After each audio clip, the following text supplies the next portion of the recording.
Hey les fans de ciné! Ici Critiqueur pour le bilan du mois de février 2023. Avec un léger retard.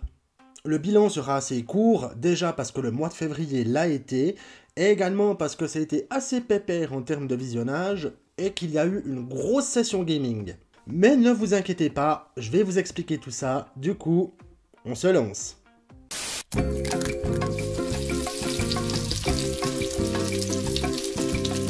Et voilà, j'ai vu le 7e épisode de la série The Last of Us tiré du jeu vidéo à succès. Joel et Ellie continuent leur voyage dans un monde dévasté, rempli de pillards, de traîtres et de monstres. Grosse ambiance. Et je dois avouer qu'après le visionnage de l'épisode 7, j'ai eu cette curieuse impression de perte de temps. Non, mais sans déconner, il n'y avait pas moyen de nous balancer ça en 10 minutes lors d'un flashback sans en faire des caisses. Alors, c'était un épisode touchant, mais selon moi, inutilement long. Non, mais attention, hein, ça n'enlève en rien que c'est une série de qualité, et je me réjouis de continuer la balade.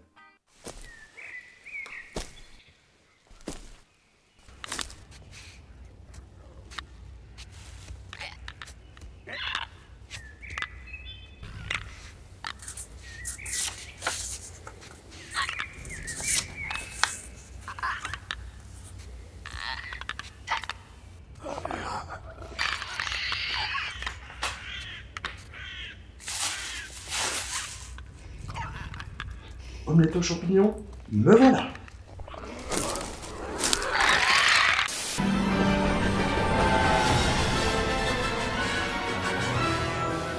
Comme je vous l'ai dit en introduction, ce mois de février, j'ai eu peu de temps de visionnage, mais énormément de gaming. En effet, le 10 février, c'était la sortie officielle du très attendu Hogwarts Legacy, l'héritage de Poudlard. Bon, puis autant le dire tout de suite, l'expérience en vaut la peine. Pour situer un peu, l'histoire se déroule à la fin du 19e siècle, à la célèbre école de magie. Et puis là où je m'attendais à pouvoir vadrouiller dans Poudlard, à Préolard et un peu aux alentours, je me suis pris une map gigantesque dans la gueule. Alors il faut avouer que malgré un scénario assez simpliste, il y a beaucoup d'espace, des quêtes annexes parfois capillotractées mais marrantes, des sorts à apprendre, des animaux fantastiques, un gameplay assez intuitif, des ennemis sur qui se défouler avec un bon vieux Avada Kedavra, bref, dans l'ensemble, c'est extrêmement bien fichu. Bon, moi perso, étant à ça du platine après un peu plus de 50 heures de jeu, j'ai fortement apprécié. Or pour tous ceux qui aiment l'univers d'Harry Potter, laissez-vous tenter, c'est magique. Et puis là, j'ai un peu le trac parce que je vais vous présenter mon premier montage de gameplay que j'ai fait rien que pour vous. Alors, mesdames et messieurs, bienvenue dans Hogwarts Legacy. Ouais, alors voilà, Poudlard, hein, alors faut avouer qu'au niveau graphisme, ça claque quand même. Et voilà, là, on est dans Poudlard. Ah, une vie d'étudiant simple, quoi. Sécher les cours, aller combattre des méchants à l'extérieur. La belle vie, quoi. Mon Dieu, c'est affreux. Alors, ça peut être un peu la problématique dans le jeu, c'est que t'aurais tendance à te paumer dans Poudlard. Parce que c'est immense, c'est labyrinthique. Mais c'est vachement joli. Ah non, ça c'est pire, ça. On va y foutre la paix, trop les culs. Alors voilà, la salle sur demande. Hein? Avec notre pote là qui passe le balai. Donc ça c'est nickel. Voilà, puis ça c'est mon petit zoo. D'ailleurs, j'ai pas compris le délire de sauver des animaux pour les enfermer juste après. Mais bon, hein? C'est le jeu. Voilà, alors on a du jeu Barbie, on a du Boursouf. On a du veau de lune. Non mais regardez ça, c'est pas mignon, ça c'est Pupus. Et Pupus, un petit coup de balai. Ouais.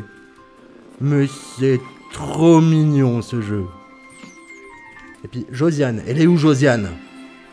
Josiane, bordel, reviens ici, je t'ai pas nourri. Non mais sérieusement les gars, on a paumé Josiane. Hé, Jafarinou, t'as pas vu Josiane? Ah bah elle est là. Et Josiane, reviens ici Josiane. Reviens là. Et nous voilà dans la cour de l'école. Et ce qu'il y a de génial avec ce jeu, c'est bon, on se barre. Voilà, pas de surveillant, personne qui nous poursuit, on peut se tailler comme on veut sur notre balai, tout va bien. Et puis là, alors pour pas vous spoiler, je vais pas vous montrer la taille de la map, mais vous pouvez déjà vous faire une idée comme quoi c'est absolument énorme. Salut les petits gars. Ah, ça fait un de moins.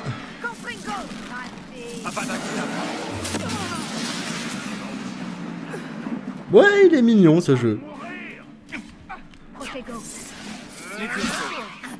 C'est tout ce que tu sais faire. Voilà. Et bah dis donc, c'était vite torché.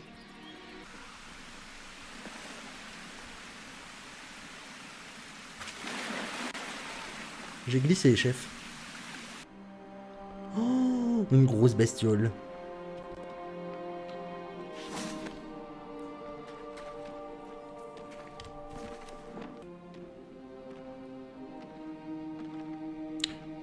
On est d'accord que fondamentalement, ils sont un peu cons, ces trolls. Bon. Salut copain!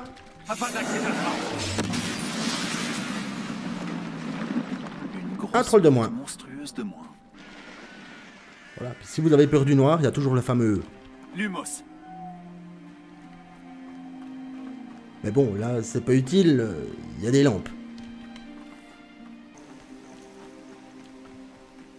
Kofringo. Eh ben, il a rien vu venir, celui-là.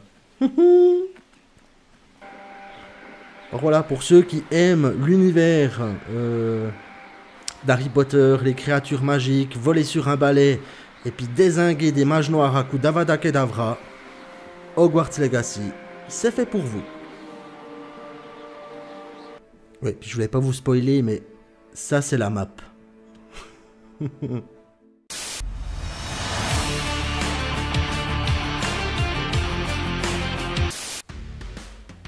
Alors c'est ça d'être en hyper vitesse. L'hyper vitesse, c'est le truc de Flash. Et justement, son prochain film pourrait-il réhabiliter l'univers DC? Dans la bande-annonce, on retrouve de la vitesse, de l'action, des choix cruciaux, et même un personnage qu'on n'a pas revu depuis 1992. S'agirait-il du film qui peut tout sauver? Réponse en juin 2023. Les gars, c'est bon, j'ai sauvé l'apéro.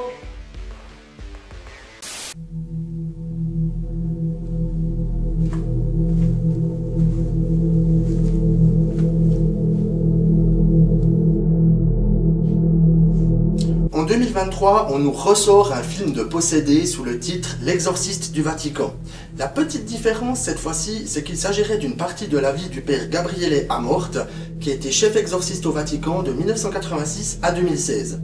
Vu que c'est Hollywood qui va s'en occuper, ça va sans doute être scénarisé à mort, mais ayant lu plusieurs ouvrages du bonhomme, je me réjouis de voir comment ça a été mis à l'image. Réponse en mai 2023. Bon, bah quand il faut y aller, hein.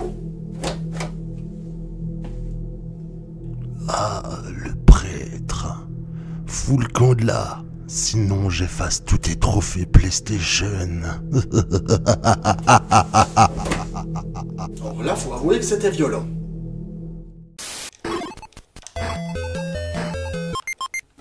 Quand j'ai appris l'arrivée d'un film Tetris, je me suis demandé comment ils allaient faire pour nous faire passer 1h30 avec des formes qui tombent du ciel.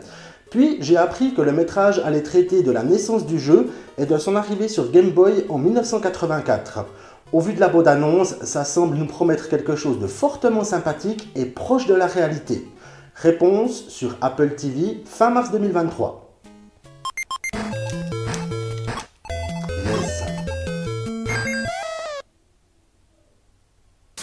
Et voilà, fans de ciné, c'est tout pour le mois de février, qui était quand même assez light, il faut le dire. Merci pour votre visionnage et n'oubliez pas de vous abonner si ce n'est pas déjà fait. Et n'oubliez pas bien entendu ce bon vieux pouce bleu et de me laisser un commentaire si vous le souhaitez. Sur ce, je vous laisse. C'était Critiqueur en direct du canapé. Prenez soin de vous, à très bientôt pour une nouvelle vidéo. Et bien entendu, mais tout bon visionnage!